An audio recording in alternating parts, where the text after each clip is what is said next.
Hi and welcome back to Bike Speeds. So this week we're talking headset bearings, bottom bracket bearings, chain set, chain, free hub, general service, chain and resetting up this bike to tip-top condition. First thing we notice with this bike, you can see the headset bearings have worn, so they're tram lining, they're catching themselves in their races, and that makes the steering point forwards. It makes the bike a little bit trickier to ride. You can't ride it without with no hands when you have a bike like that where it's tramming, so we need to address the headset bearings there. You can see the chain is fully stretched out, and this means that when a chain gets that worn, it wears the actual cogs, as you can see here. You see, if I push that chain on, this is a great example of how it wears it to fine points on the teeth, so they're no longer catching the chain. And you can see that I can actually physically lift this over as if you were riding with a bit of torque. You can see how that chain now skips and jumps. What will happen when we put the new chain on, if we didn't address that cog, it would effectively be the other way. The chain would then be too short and would then also skip over those cogs under tension. So we need to do the free hub here. You can see this is all worn. This is also concaved away as the same as with the chain set. So we'll replace that at the same time, and then clean up things like this derailleur, get this running smoothly again, and the gearing on this bike will be lovely. So we whip off the pedals, take out the chain set, take off all the mechanical parts, give them a good clean, and then this bike will be spot on when it goes out. But initially we're just removing this chain set here, and when we removed this, one thing we hadn't priced up was the bottom bracket, but we often get asked comments about, do we check items like this? So you can hear how noisy this is. So people, you know, we've seen in the comments, oh, he didn't do the bottom bracket, he didn't do the wheels. We're checking all this along the way, and in this instance we'd already priced this bike up. We didn't realise that bottom bracket was as bad as it was, so I actually messaged the customer, confirmed that he would have that bottom bracket done, and so that was also done whilst we were filming this video. And that's the way we work. We're checking through a bike all the time, and we're just feeling the bearings. Sometimes you know these sealed bearings don't need servicing. You can feel that they've got plenty of wear and that they're lubricated nicely. You can just feel it. So we're checking things like wheel bearings, headset bearings, bottom bracket bearings all the way along when we're servicing a bike. So although you may not see it on video, you also have to appreciate we know the history of a bike. So we may have already done those 6 months ago or 2 months ago or a year ago, and know the mileage that that customer does. We might know he's a high mileage rider or a low mileage rider. So sometimes our service history, which we actually keep the service history of every bike we handle, we keep a record of what we've done to it, so we know when we look at our records how long ago the bearings were done and things like that. So that's what we were doing there. We checked the bottom bracket, and we're going to do that as well. So you can see now we just put everything through the ultrasonic cleaner. We're re-lubricating everything, in this case the jockey wheels, and we get everything nice back to how it should be. A little bit of Loctite on these threads where we hold these two plates together with the jockey wheels in the middle. That makes sure they don't come undone when they're riding. Just it's little details like this that we like to think we excel at, and which we know you're all enjoying watching on the YouTube. Where the YouTube channel is growing beyond all recognition. We're literally comparing day on day now rather than week on week or month on month.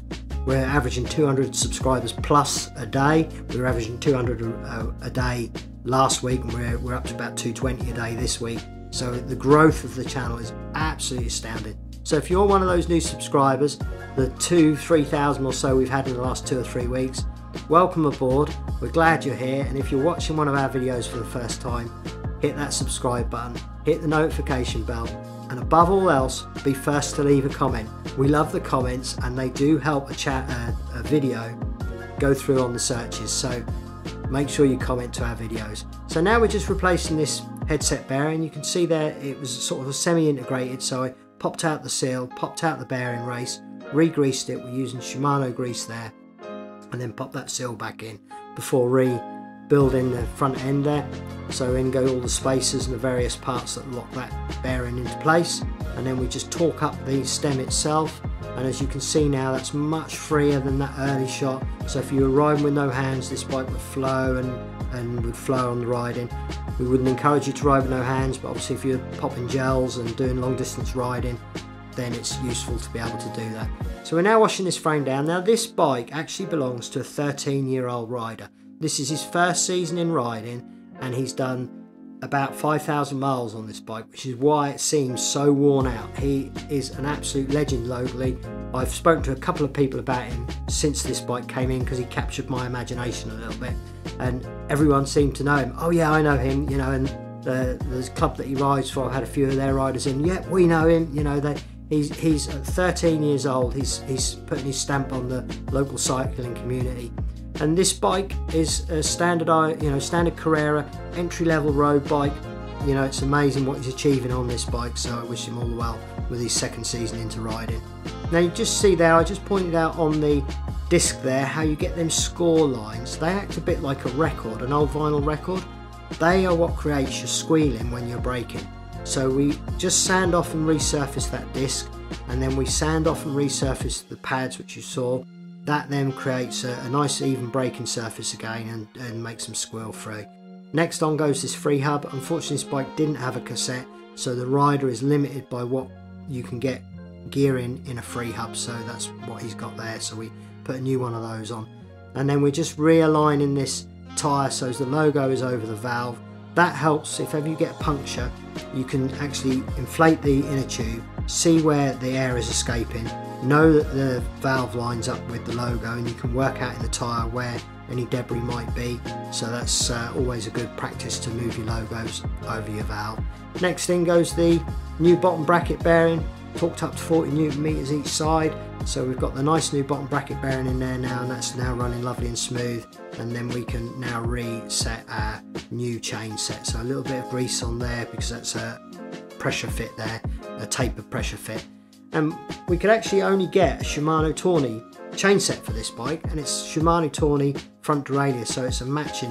It's actually an upgrade on what he had. This often with these type of bikes, they're built to a budget, to a price point, you know, that they want to retail this bike at, and some parts are a little bit secondary to others. So in this case it had quite a basic chain set on there, and this is actually an upgrade to put the Tawny chain set on there, so I was quite pleased to do that. And again, you can just see we checked the derailleur hanger there, the bolts were loose. There was a lot on this bike really summed up why you should get a bike serviced. A lot of the torque settings when we went through this bike were loose, and this bike will go out a much better bike, especially for long distance riding where things like saddle clamps and things like that can work loose with vibration if they're not torqued correctly. So we're putting on new cables as well. So he's had a new chain, new free hub, new chain set, new cable, and we're just doing some fine tuning and adjusting there to make sure this is changing nicely. A lot of these again weren't done from new. Things like the B screw wouldn't alter and it needed addressing, so there's a few little settings there that we've done. We're just finalising our sort of going through our service now, just checking everything, brakes, gears, and then we go through all the torquing with the torque wrench to make sure that everything is absolutely spot on. You'll see as we go here, we even check things like the clamps on the mud guards. We check everything as we go through. You can see here how these stem bolts were loose. You know, they weren't quite torqued correctly, and we do those in a triangle, so we'll do left, bottom right, top right, bottom left, and do that opposites to make sure we get an even tension on things like the stem. Whenever there's more than one bolt involved, we'll do that diagonalies and acrosses. We go through everything, as you can see, even the pinch bolts on the cables have a set torque. Often they're just done up with an Allen key. We had to actually undo that stay there for the mudguard because we couldn't actually get to the bolt for the rear brake there, but we took that off, checked the bolt, then checked that bolt, so that's the way we work. I love this mudguard. It's actually an extended mudguard. There's two mudguards there to make that one mudguard so he doesn't splash riders behind him, so it's thoughtful to other riders. And we also had these little scratches developing on the head there, so we cut some vinyl because vinyl's a little bit hardier than the paint, so we cut the vinyl, matte vinyl, just put those over the top of those scratches and things just to take your eye off them, and then also that means that they should now be scratch resistant to a degree. That should remain nice on the bike for future riding. Pump up the tyres, and as you can see from these before and afters, what a difference we've managed to make to even this entry-level road bike. The rider will get many miles out of this still. He'll get his next season out of it, and as he gets older he may develop his skills and get different bikes. I wish him all the best for his riding. So thanks for watching, and we'll see you again next week, Wednesday, 7 PM.